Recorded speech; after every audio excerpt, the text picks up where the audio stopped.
In California and Nevada, the temperatures go from 20, 40, 50 degrees, and then they jump to 80, 90, and you're at 110.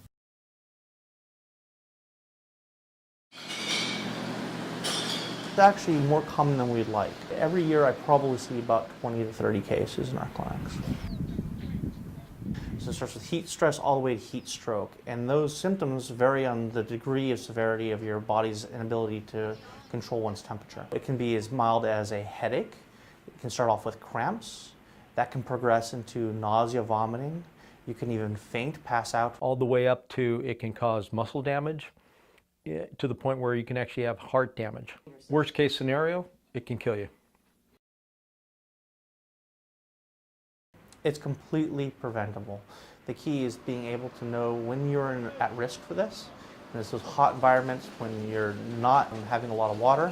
So it's very important to drink plenty of liquids.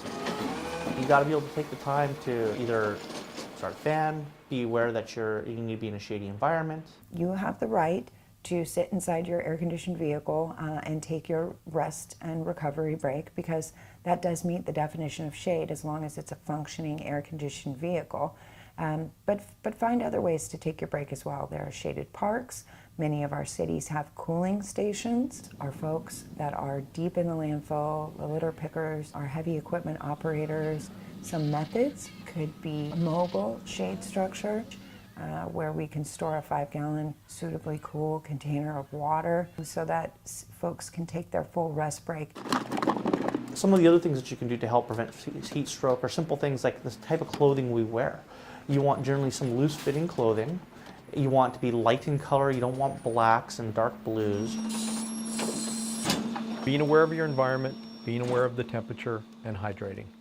And really know some of those early warning signs so that way you can take actions to cool yourself down. If someone is tired, if they're sweaty, if they seem uncoordinated, and if they seem lethargic.